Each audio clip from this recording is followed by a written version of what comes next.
أهلا بكم متابعين مو سبورتس من كل مكان. لا تنسى الاشتراك في القناة وتفعيل زر الجرس. إذا الأحبة الكرام مشاهدينا متابعينا في كل مكان هنا في مدريد، ليلة أخرى من ليالي الأبطال هنا، وحيث البرنابيو بأنواره المضيئة وألوانه التي تكتسي البياض يستعد لملحمة أخرى من ملاحم أمجد بطولات أوروبا. هنا قمة ما بين بطل ووصيف رواها الموسم الماضي على لسان تاريخ أوروبا، وكان العالم شاهد عيان في مسرح كرة القدم الإنجليزية ويمبلي.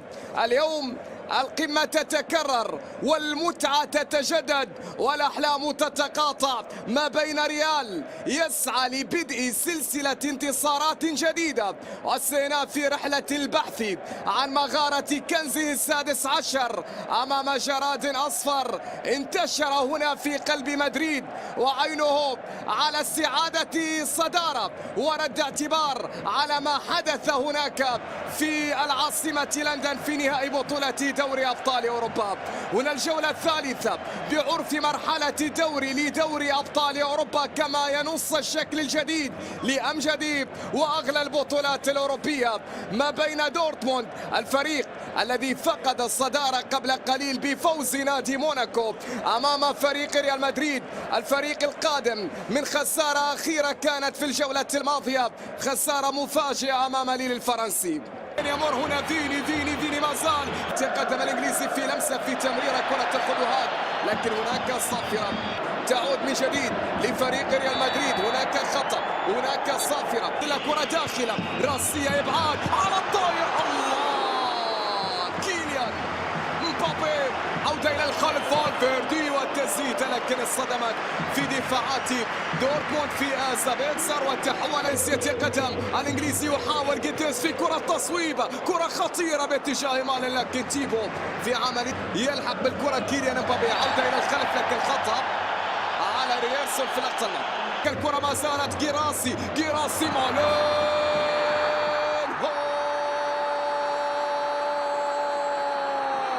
فعلها دورتموند لتطغى ألوان الفيستيفال هنا في وسط العاصمة مدريد. نعم، ألوان دورتموند هنا هي التي تطغى الآن بهدف مالن.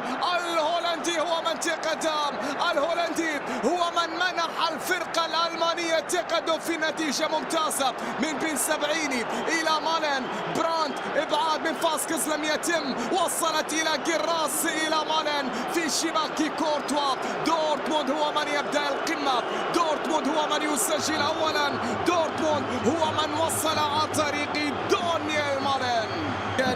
التغطية موجودة كذلك من ميتشا، تقدم هنا في اليمين، تدخل كان يتقدم يتوغل يريد أن يمر عرضية. الله الله الله الله الله، للثار قادمون، للصدارة يتشبثون. هنا جراد دورتموند الفريق الذي ينتشر هنا في قلب مدريد، يسجلون هدف التعزيز، يأتون بثاني الأهداف، وكأنهم لا يريدون أن يفرطوا بالصدارة، وكأنهم يريدون أن يختصروا كل المسافات من أجل بلوغ الأدوار الإقصائية. هنا دورتموند يتألق، وهنا مالن بعد تسجيل هدف قال حان وقت الصناعة في كرة تبادل أدوار من اللاعب اللي عرض الكرة إلى جيتينز، اللاعب اللي دخل التاريخ الآن باعتبار أنه أصغر لاعب يسجل. كرة عالية رودريغو،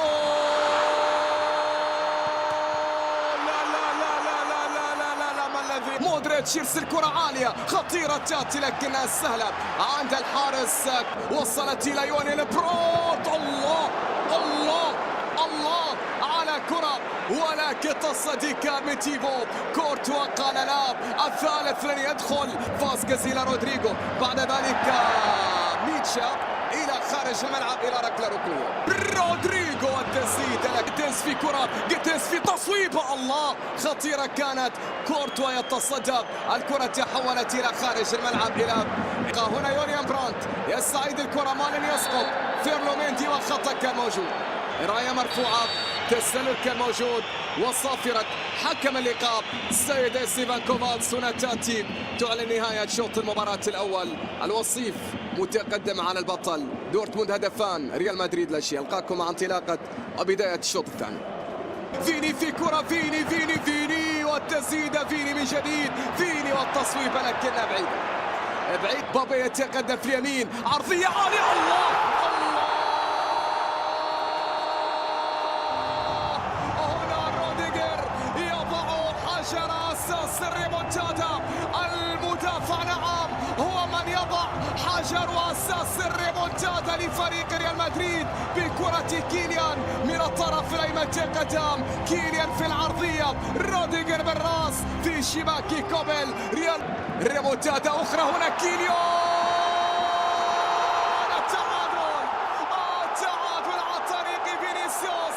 أنا ما أقول الحكايات الكثيرة بالإمكان أن تتكرر، لكن هناك راية وهناك تسلل في اللقطة الماضية. الهدف يلغى وفرحة هنا القرار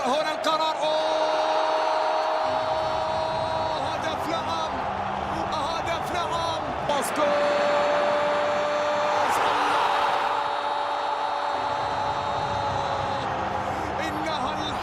التي تعود أن ينهي بها الريال قصصه، إنها الحبكة التي تعود أن ينهي بها الريال قصصه.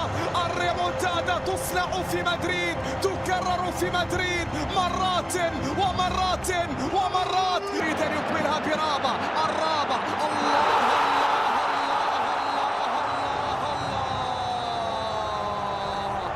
إنه القاتل المرح، إنه فيني السهم البرازيلي، الرجل الذي يصنع السعادة هنا في ملعب البرنابيو.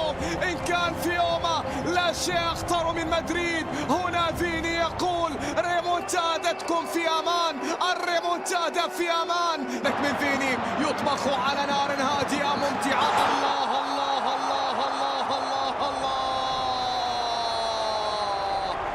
إنه زمن فيني مفتاح كل الأبواب المغلقة.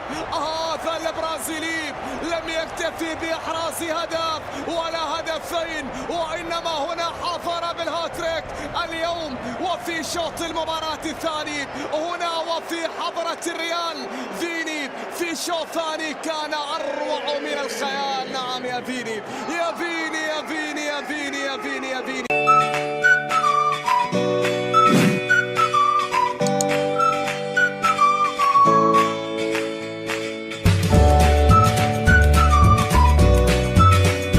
اهلا بيكم متابعين مو سبورتس في كل مكان. ازيكم يا حبايبي، عاملين ايه؟ فيديو جديد، تحليل فني جديد وتلخيص جديد لمباراه قويه جدا، وهي مباراه برشلونه واشبيليه اليوم. مباراه قويه، ديربي تقريبا. برشلونه بينافس على صداره الدوري بعد فوز مدريد امبارح اللي قرب منه وتساوي معاه في النقاط 24. بيحاول على 3 نقط ياكد بيها صدارته للدوري قبل مباراه الكلاسيكو، وده بيخليه ان حتى لو مدريد كسبوا في الكلاسيكو برشلونه يفضل في الصداره بفارق الاهداف، لان طبعا هو اقوى هجوم، سجل 31 هدف لحد دلوقتي، وعنده هداف الدوري ليفاندوسكي جايب 12 هدف، وبيبعد عن اقرب منافسينه مبابي وايو بريز ب6 اهداف لكل واحد فيهم. مباراه قويه على ملعب برشلونه الاولمبياكوس، ملعب الاولمبي، لان ملعب برشلونه بيتجدد. تعال نبدا كده تشكيل المباراه. طبعا بينا في حراسه المرمى كوندي وكوبارسي ومارتينيز وبالدي. خط الدفاع نص الملعب كاسادو وبدري، قدامهم لامين يامال ورافينيا وفاتي وليفاندوسكي. انا بقى لما اشوف لامين يامال ورافينيا وليفاندوسكي واي حد على الشمال بقى، فاهم، فاتي، تنزل اي حد على الشمال، الماتش كده حلو. ليه؟ لان رافينيا في نص الملعب الصراحه بيعمل اداء وبيحرك لعب بطريقه مرعبه، ونص الملعب بقى وراهم بدري كاسادو. يعني انا مش عارف الناس ديت بقى ما يرجع لهم ديونج والاصابات اللي عندهم دي هيبقوا عاملين ازاي، وجافي والرجاله دي. فمباراه قويه جدا يعني. فالمباراه بتبدا بضغط مرعب من برشلونه، ولكن بتبقى الدنيا مصلحه معاهم اول 10 دقائق او ربع ساعه. مستحيل، مش دنيا صعبه اشبيليه يقول هيعمل ماتش، ولكن رافينيا بيلبس المدافع ضربه جزاء ويقدر يسجل الهدف الاول لليفاندوسكي في الدقيقه 24. وبعديها باربع دقائق ما بنستناش بدري بيحط هدف عالمي، واحد من اجمل اهداف الموسم لحد دلوقتي، وبيقدر يسجل تاني وبيتقدم لبرشلونه 2-0 على اشبيليه. ولكن قبل نهايه الشوط ليفاندوسكي كوره بيكون رافينيا مسددها، فليفاندوسكي بيحط فيها رجله وبتكمل طريقها للمرمى وبيسجل الهدف الثالث، وبيقدر برشلونه ان هي تتقدم 3-0 على اشبيليه. الشوط الاول مباراه قويه ضغط،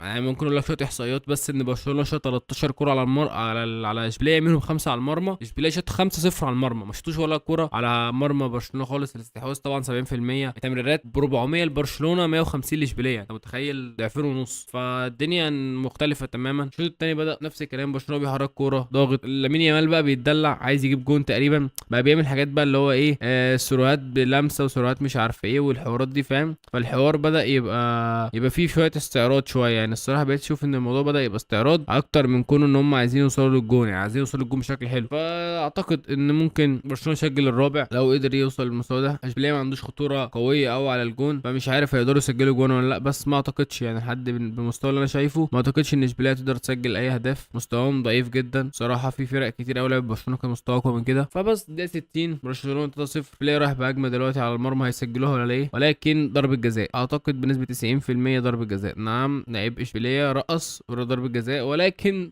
وانا بكلمكم برضو انا بتفرج على الماتش بكلمكم كنت بحلل الكوره اوف سايد، فنرجع للفار بقى نشوف في ضربه جزاء لاشبيليه ولا لا. خلاص لحد هنا ما تنساش تعمل لايك وسبسكرايب وتفعل زر الجرس عشان يوصلك كل جديد، وسلام.